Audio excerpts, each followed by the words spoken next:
Hi sa lahat ng mga tagapakinig. Bago ko nga para simulan ang story na to, sa mga taong katulad ko rin na di sinasadyang mabulok sa taong ginagawa mong piruan at nauwi sa inlaban. By the way, ako si Vina Urbano, 17 years old. Marami ng karanasan sa buhay. One time, naglalakad ako pa uwi dahil off ko nun. Ang layo ng inuuwian ko. 10 kilometers pa bago makarating. Bigla ako napahinto. Nagulat ako at may nag-stop sa likod ko. Sabay-sabing, "Sabay ka na, miss. Malayo pa nalakarin mo." So nabigla ako. Isip ko, kilala ata ako nito. Pero in fairness, pogi siya. So yun, pakisabay na ako. Pipilosopohin ko pa nga, sana eh. Kung makikisabay ako sa kanya, mapagod ako.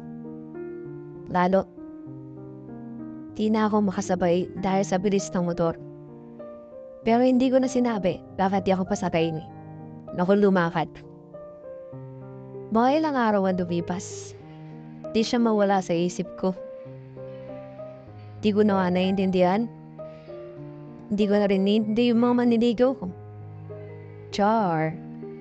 Di naman kasi sa pagmamayabang marami akong maniligaw syempre. Ini-entertain ko sila. Kaso, nung time na makasabay ko siya, di na siya mawala sa isip ko.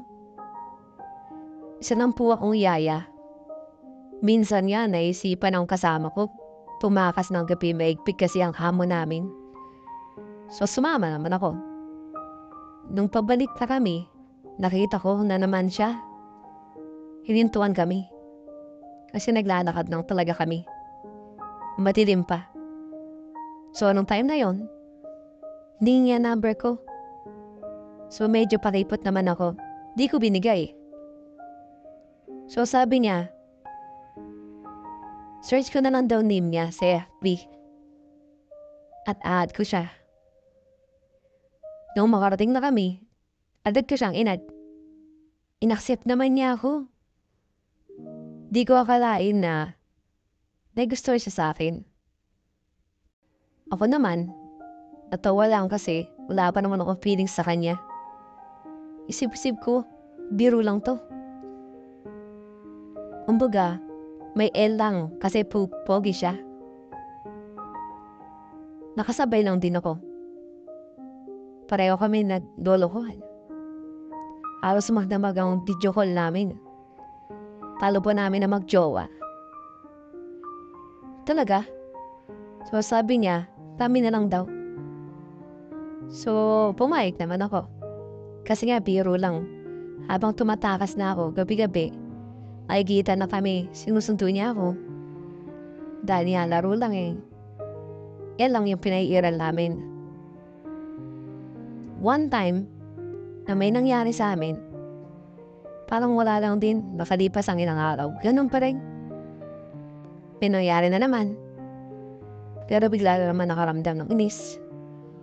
Nung sabihin niya na magkaibigan lang kami, aga habang hinatid niya ako, may nagtanong sa kanya kung kami raw. At sabi niya, magkaibigan lang kami. So sobrang inis ko. Di ko na siya pinansin. Hanggang mag-chat siya ng gabi. Sabi niya, bakit pa daw hindi ko pinapansin? Sa better play ko na. Tigilan natin to. Di ko na kayang ganito. Tapos sabi niya naman, alam mo pinagkasabi mo? Di kita maintindihan. Sabi ko naman, gusto na kita. Napaisip siya bigla. By the way, Carl nga pala ang name niya. Sabi ko sa kanya, ayoko ng palagong relasyon at fake.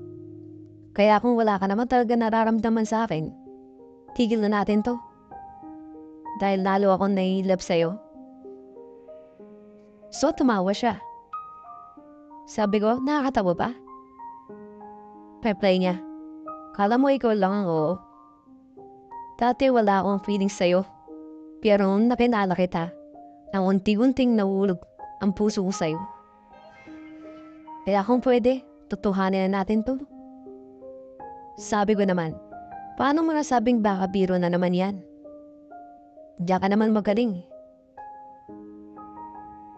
Nakalipas sa 10 minuto, siya ay nag-reply. Nabalitaan ko na lang kila mama at sabi niya, kami na daw.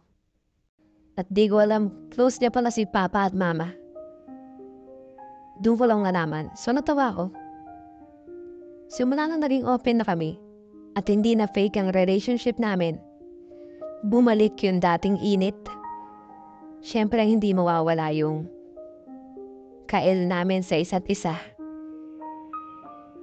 Yung kulitan, harutan, yung hanggang may mag-iinit ang bawat isa. Siyempre tukaan ng konti. Yung lalaman yung napakasiloso niya. Pero maganda nga yun eh. Para mas lalo ko siyang mahalin. Hanggang ngayon, patuloy pa yung relationship namin. Sana mas lalo pang tumatag. Kahit na puro L lang ang simula ng relationship namin. Hanggang dito na lang po ang kwento ng buhay ko. Sana po ay may natutunan kayo at nakapulutan ng aral. Inyo po ang mga susunod pa nating mga istorya. Sa mga hindi pa po nag-subscribe, just hit the notification bell para updated po kayo sa mga videos na ating ipopost. Muli, nagpapasalamat ako sa inyo. At God bless.